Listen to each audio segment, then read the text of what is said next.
these are the advanced transition word questions from the Khan Academy, and there are 10 of them, and we're just going to go through them one by one. So the link to the PDF here is below, but again, all of these are questions from the Khan Academy. So Plato believed material objects to be crude representations of unseen ideal forms. In his view, such abstract, non-material forms are the ultimate source of knowledge. So they're not matter, they are ideas. Okay. Aristotle disagreed, positing or hypothesizing that knowledge is best obtained through, maybe not hypothesizing, positing or conjecturing, stating that knowledge is best obtained through direct engagement with the material world. Blank, sensory experience of the material is the ultimate source of knowledge. So always with these questions, we want to be thinking about the relationship between the two sentences, or in this case, the two parts of the sentence. So if he posited or stated that knowledge is best obtained through direct engagement with the material world, and then they come back and tell us that sensory experience of the material, direct engagement with the material world is the ultimate source of knowledge. Knowledge is best obtained. So what are they doing here? They're making a point. They're making a statement, and then they are restating the point. So they are saying something, and then they are restating it in other words. So in other words.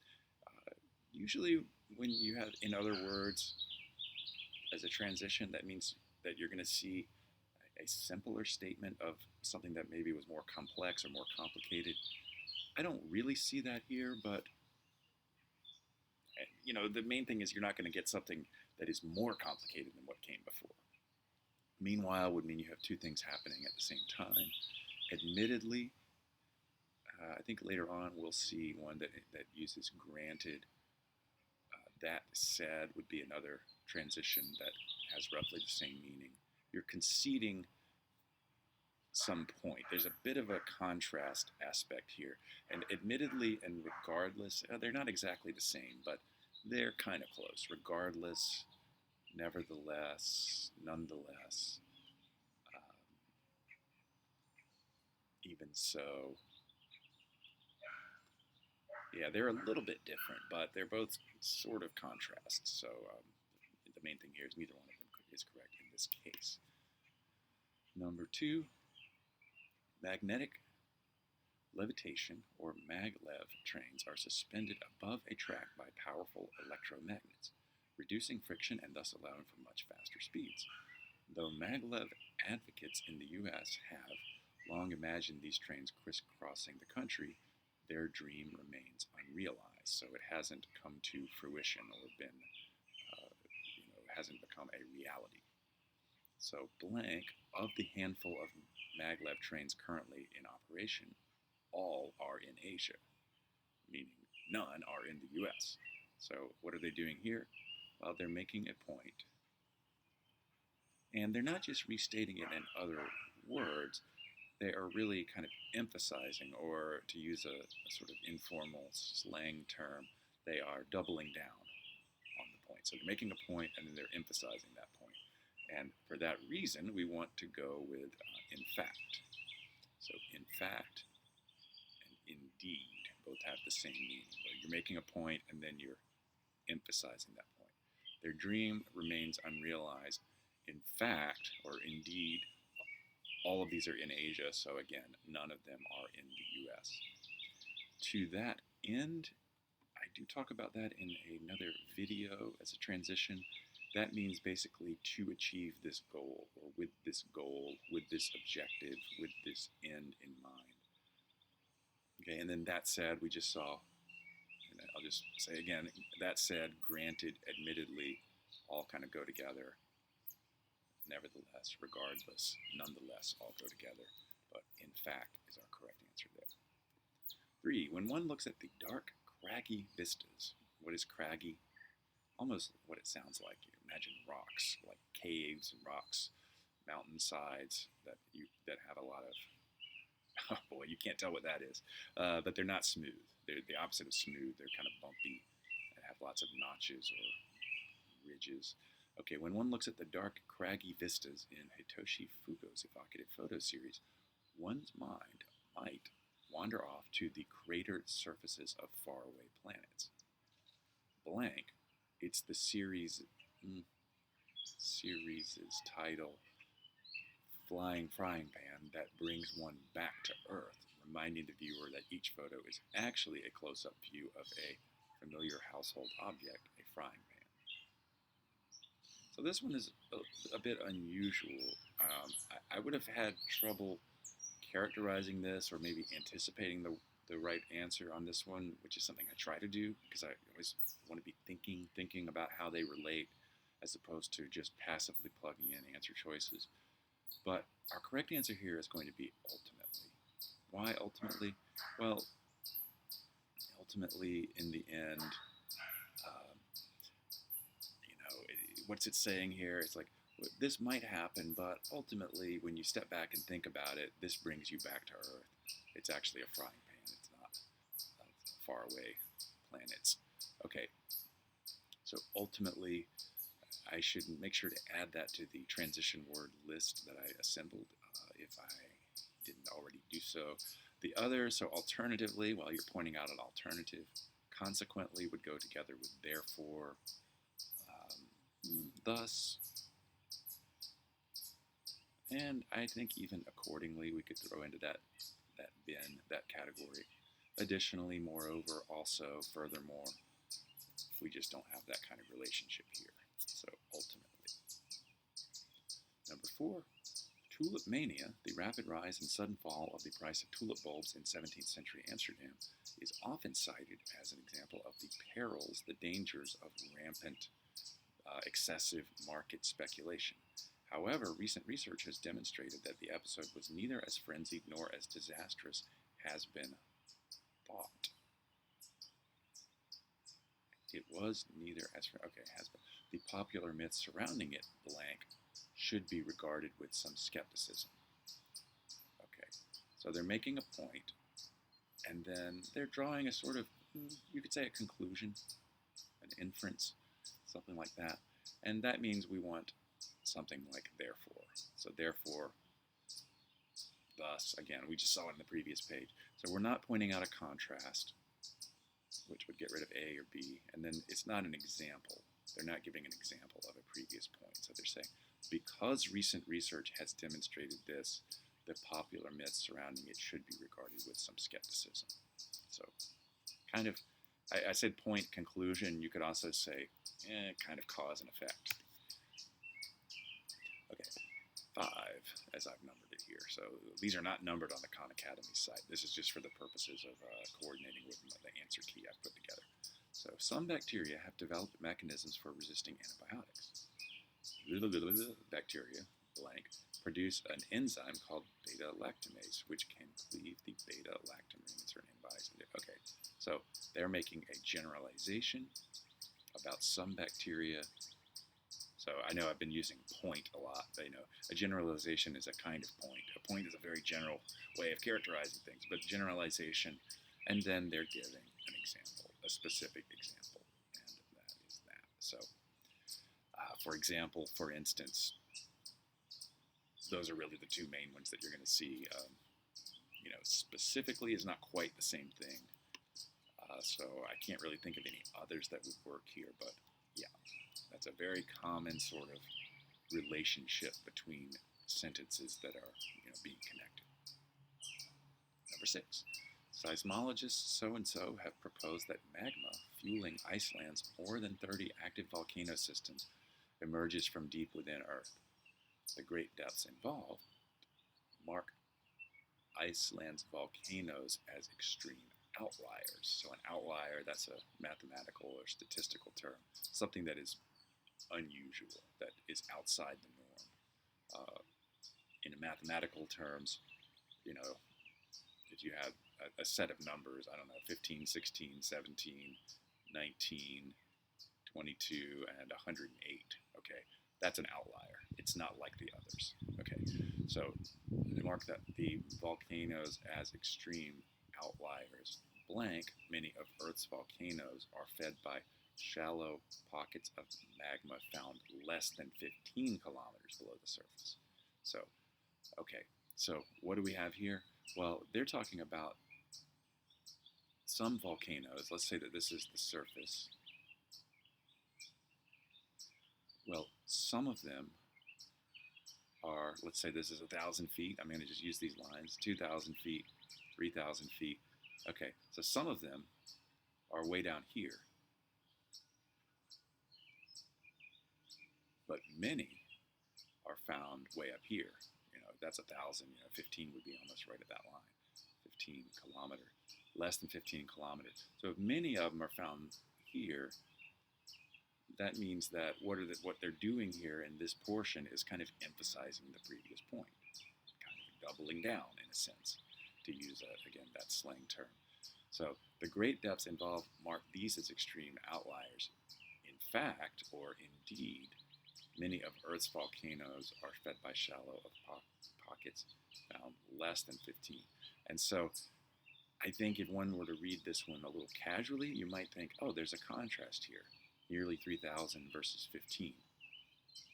But it's the fact that they've already said here that these are outliers that kind of tells us that no, this second part is doubling down or emphasizing the previous point. So indeed, and as we saw previously, indeed and in fact go in the same category, the same bin, B-I-N, bin. So we're not making an additional point, we're not drawing a conclusion, and we're not making a contrast. In a heated debate in biogeography, the field is divided between dispersalists and vicariancists. And you don't need to know those words. Okay, those are not words you would be expected to know. Those are obscure specialist terms. Okay, but okay, they're making a point, and I'm going to say here they're making a complicated point.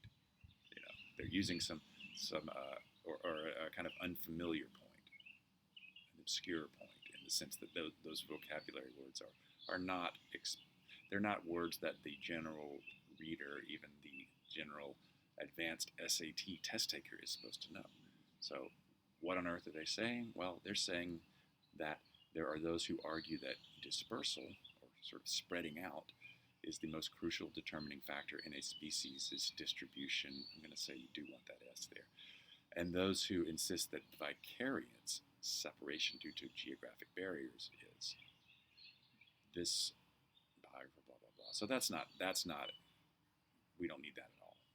Okay, so what are they doing? They're making this complicated or sort of unfamiliar point, and then they're explaining that point in simpler, relatively simpler language, or they are, to use a word that people in academia like to use, don't use this word, but they're unpacking it. They're taking a densely packed statement that is a little bit cryptic or hard to understand, and they're unpacking it. They're defining those words and expressing it in less dense words. So you might say, in other words, that could work, but that is going to be our correct answer here. I think in other words, because what they're doing is they're re-explaining in hopefully clearer language what they hint at in the first statement. So they're not pointing out a similarity, they're not adding on, and they're not making a contrast. So that would be another one that I never saw as a correct answer on the paper SAT, but they are evidently expanding the list of transition words or phrases that they use here on the digital SAT. So 8. With its cliched imagery of suburban lawns and power lines, John Ashbery's 2004 poem, Ignorance of the Law is No Excuse, may seem barren terrain for critical analysis. So barren is like the opposite of fertile, terrain, land, and of course they're using that figuratively, but picture barren terrain, you might think of like the Arctic tundra. Or perhaps the surface of the moon, something where it would be hard to grow crops. Okay, so they're making a point. Again, I'm using that a lot, but it's often a good way to characterize that first sentence. Then blank cultural critic so-and-so finds fertile ground in just its first two stanzas, devoting most of a book chapter to deciphering the weight of the default space that Ashbery creates in this poem. So, what do we have? We have a contrast, a contrasting point. And nonetheless is going to be the correct answer. And this is a good example of a nonetheless or nevertheless kind of situation. I mean, you could have used however here, but nonetheless is more appropriate. It's saying, kind of despite what has just been said, or, in spite of this, even though it may not seem like it's fertile ground, she actually finds that it is, in a way. Okay, so we're not restating the previous point. We're not unpacking the previous point. We're not pointing out a similarity. In turn, what would that mean? I've never seen them use that as a correct one, but in turn would suggest, we're talking about a sequence of events or steps. Yeah, in turn. Yeah, that's the best I can think of to explain that. It would represent a turn, like it's my turn and it's your turn and it's your turn. So and so does this. Maybe you're describing steps in a manufacturing process. The people on this team build this part of it, then they send it over to here, and they do this other thing. In turn, the people over here, I don't know, whatever they're making. I didn't come prepared to explain that one, so that's what we're going to have to live with here. Number 9. A 2017 study of sign language learners tested the role of iconicity. So an icon is a kind of sign or a symbol. The similarity of a sign to the thing it represents in language acquisition, language learning. The study found that the greater the iconicity of a sign, the more likely it was to have been learned. So, iconicity, learning. I don't know why I put the arrow below one and above the other. That's silly. But in any event, we have a direct relationship there. Okay. Or if we're going to talk about correlations, we could say iconicity. That's not a word you're expected to know. That's why they define it. Iconicity and learning. So there's a correlation that, as one goes up, the other goes up. But, or I shouldn't say but, we don't know the relationship. Blank, the correlation between acquisition and iconicity was lower. Oops, no, acquisition is learning. Yeah. The correlation between acquisition, learning, and iconicity was lower than that between acquisition and another factor studied, frequency. Okay, so I'm going to plot this as well. So, in other words, this would be a stronger correlation. Like the more frequent a... Oops. Let's see, how do we want it? I'm going to make another graph. We want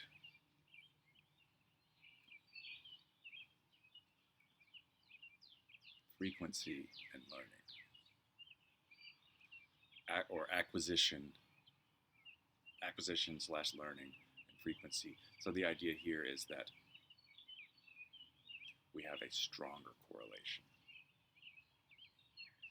The more frequent a word is, the more easily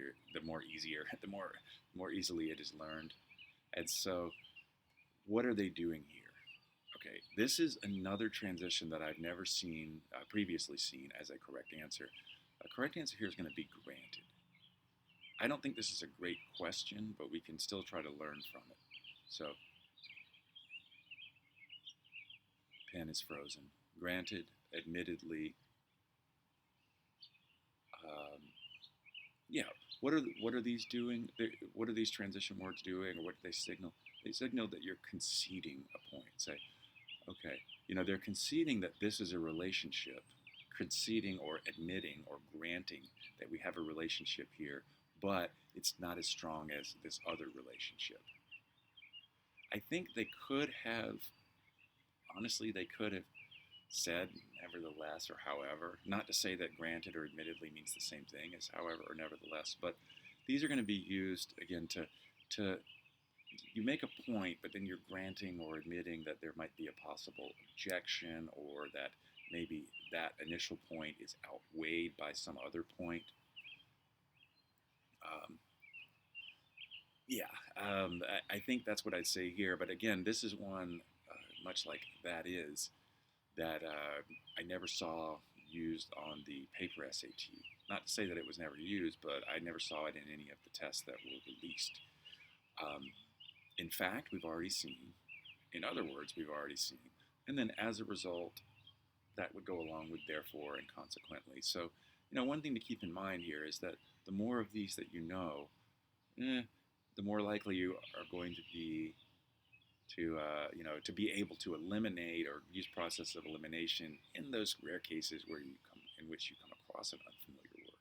Like in this case, if you didn't know granted, you might be able to say, well, it's not in fact, it's not in other words, and this isn't a result. It's this point here doesn't result from the previous point. So it kind of has to be granted. And then 10. When composing music for film, this composer typically uses traditional orchestral instrumentation with the piano as the lead, resulting in emotional, contemplative melodies. Okay, so they're saying what's typical. And then for the score of the animated film Spirited Away, he incorporated some unorthodox digital instruments. Okay, this is not going to be the best abbreviation, but he's saying what's typically the case versus what happened in this particular case. And how does that relate? Are they giving an example? No, because they're saying he typically uses traditional orchestral instrumentation. I don't know, piano, violins, violas, etc. But in this case, he used this other stuff. So we have a contrast, and therefore, therefore we want however. Because we have a contrast, we want to pick however. We're not drawing a conclusion, we're not pointing out a similarity, and we're not saying moreover.